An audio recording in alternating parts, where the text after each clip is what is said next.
क्या दशा बना ली है तुमने अपनी राधा। ये सब क्या कर रही हो तुम छोड़ो ये सब, तुम चलो मेरे साथ आओ। दाऊ, अपने निवास स्थान को साफ सुथरा रखना तो आवश्यक है ना। कौन सा निवास राधा? तुम्हारा निवास, तुम्हारा घर, तुम्हारा परिवार वहां द्वारका में है, यहाँ नहीं। दाऊ, अब यही मेरा घर, मैं यही रहूंगी। द्वारका में तो मैं भौतिक कृष्ण के साथ रहती थी, कि तो यहाँ मैं अपने मन के कृष्ण के साथ रहना चाहती हूँ। ये तुम कैसी बातें कर रही हो राधा? क्या कह रही हो तुम? दाऊ, मैंने निर्णय ले लिया, बस आप मेरा एक कार्य कर दीजिए। तुलसी से कह दीजिए कि वो एक अंतिम बार आकर मुझसे भेंट कर ले, क्योंकि वो हम सबको विश्वासघाती समझती है। उन्हें ऐसा लगता है कि तुमने उन्हें छला है राधा। दाऊ, आप किसी भी प्रकार देवी तुलसी को यहाँ पर ले आइए, अन्यथा मेरा ये सभी प्रयास विफल हो जाएगा।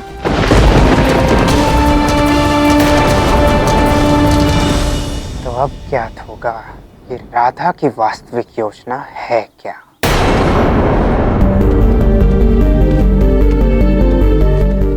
अरे काका श्री राधा, आप दोनों यहाँ? मैं कब से आप दोनों को खोज रहा हूँ। क्यों ढूंढ रहे हो तुम? और तुम यहाँ क्या कर रहे हो? काका श्री, मैं तो यहाँ श्री राधा की सहायता करने के लिए आया। सहायता? और तुम? काका श्री, मैं अपनी माता के आदेश पर यहाँ आया हूँ। श्री राधा, अब तो आप अपना सर्वस्व त्याग चुकी है, अब मेरा आपसे क्या बैर। श्याम, क्या तुम वास्तविक में मेरी सहायता करना चाहते हो? हाँ हाँ अवश्य। ठीक है श्याम, तुम बस किसी भी प्रकार देवी तुलसी से जाकर कहो कि मैं उनसे अंतिम बार भेंट करना चाहती हूँ। यदि हो सके तो उन्हें अपने साथ ले आओ। जी अवश्य, परंतु क्या वो मेरे साथ आना चाहेंगी? अब वो मुझसे आपसे जुड़े कई सारे प्रश्न पूछेंगे कि आप उन्हें क्यों बुला रहे हैं, आप उनसे क्यों मिलना चाहती है। और यदि मैं उन प्रश्नों के उत्तर नहीं दे पाया तो हो सकता है कि वो मेरे साथ ना आए। इसलिए उचित यही होगा कि आप जो कुछ भी है उसे विस्तार में मुझे बता दीजिए, ताकि मैं उनके सभी प्रश्नों के उत्तर दे सकूं। यही उचित रहेगा और फिर वो आश्वस्त होकर मेरे साथ आ जाएंगी। इस शाम के झांसे में मत आना राधा।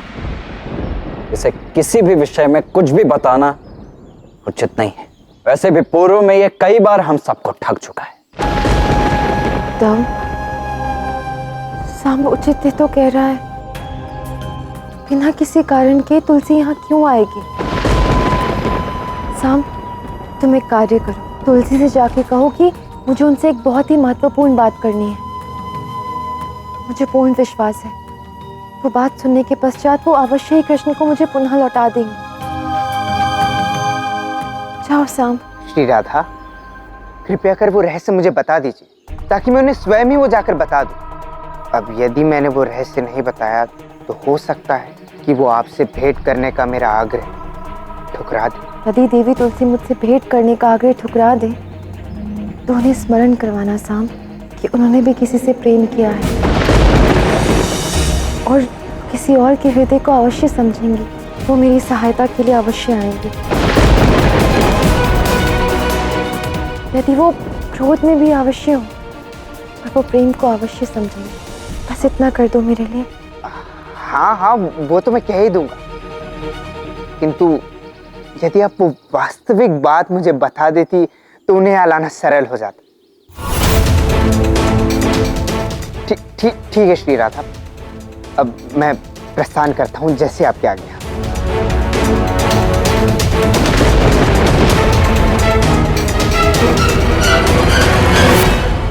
मुझे क्षमा करना राधा, मैं तुम्हारे स्थान को स्वच्छ करने में तनिक भी तुम्हारी सहायता नहीं कर पाया। नहीं दाऊ, अब नहीं थे तो क्या हुआ, अभी मुझे आपके बल की अत्यंत आवश्यकता है। आपको मेरे लिए कुछ करना होगा। किंतु राधा, मेरे बल की सहायता से यहाँ तुम्हारा कौन सा कार्य सिद्ध हो सकता है?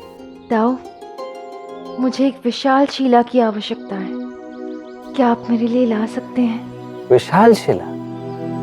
किंतु कितने विशाल शिला राधा? जो आपके लिए उचित हो। ठीक है, तुम्हारे लिए शिला मैं अवश्य ले आऊंगा, किंतु उस शिला का तुम करने क्या वाली हो? तुलसी ने मेरे कृष्ण को एक पाषाण में परिवर्तित कर दिया ना, अब मैं उसी पाषाण से कृष्ण के लिए कुछ बनाना चाहती हूँ। तो तुम एक पाषाण से क्या बना सकते हो? क्या बनाओगे तुम? मेरे प्रेम का प्रतीक।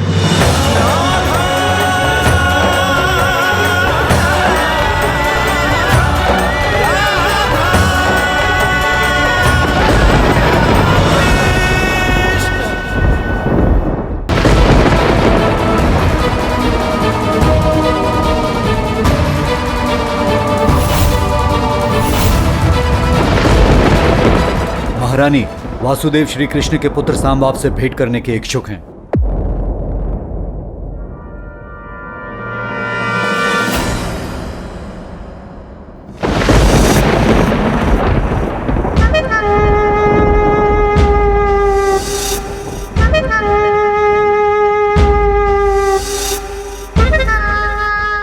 कृष्ण का पुत्र यहाँ क्यों आया है?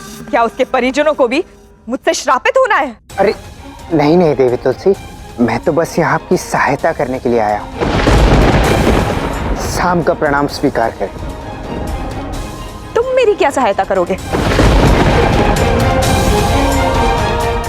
देवी तुलसी, पिताश्री ने आपके साथ घोर अत्याचार किया है, छल किया है उन्होंने आपके साथ। और जब मुझे ये बात ज्ञात हुई तो मेरे पिता के प्रति मेरे मन में घृणा भर गई है। यद्यपि वो मेरे जन्मदाता है, किंतु फिर भी आपके साथ घोर अन्याय हुआ है। उन्होंने आपकी पवित्रता को नष्ट कर आपके पति का वध किया है। देवी तुलसी, बहुत अच्छा हुआ जो आपने उन्हें श्राप दे दिया, अन्यथा मैं स्वयं उन्हें दंड देने वाला था। देवी तुलसी, मैं आपके समक्ष अपनी संवेदना प्रकट करता हूं। तुम्हारे संवेदना प्रकट करने से मेरी हानि की क्षतिपूर्ति तो नहीं होगी ना?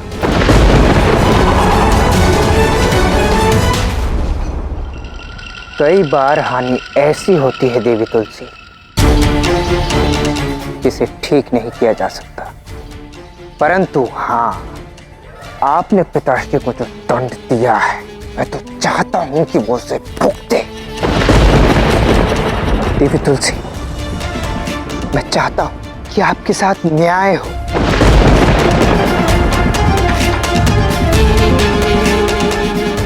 किंतु कोई है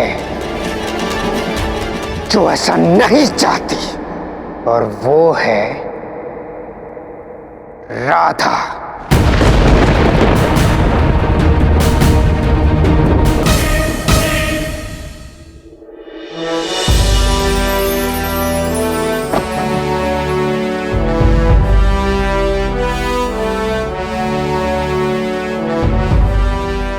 ये लो राधा, तुम्हारी शिला तुम्हारे समक्ष है। यदि ये उपयुक्त नहीं हुई तो इससे बड़ी शिला भी मैं ले आऊंगा तुम्हारे लिए। नहीं नहीं दाऊ, जो कार्य मुझे करना है मैं इसी में कर लूँ। किंतु तुम करने क्या वाली हो इस शिला का?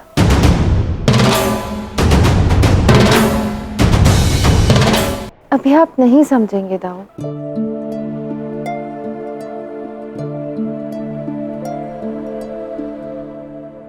अरे राधा, तुम क्या कर रही हो? लाओ दो, मैं कर देता हूँ ये सब तुम मत करो। नहीं नहीं दाऊ, इसमें बल की आवश्यकता नहीं है। मुझे इस शिला में कुछ खोजना है, मैं इसे तोड़ना नहीं चाहती।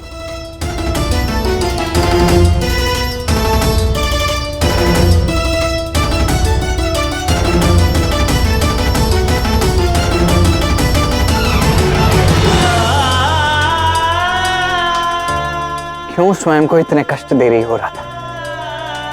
पहले ऐसे विचित्र स्थान पर आकर निवास करना, उसके पश्चात इस शिला पर न जाने क्या विचित्र कार्य करने वाली हो तुम। राधा, मुझे कुछ समझ नहीं आ रहा है, तुम इस प्रकार से क्यों व्यवहार कर रही हो?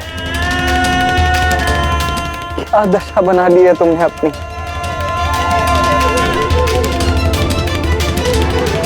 दाऊ, कृष्ण मुझे छोड़कर चला गया ना, चाहे अब मेरी कोई भी दशा क्यों ना हो, इसका मुझ पे कोई प्रभाव नहीं पड़ता।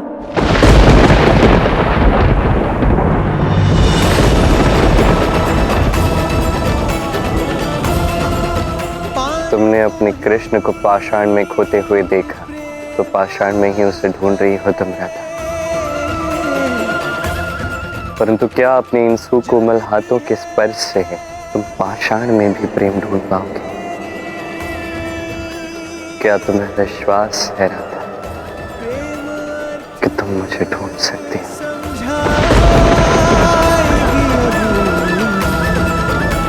राधा कृष्ण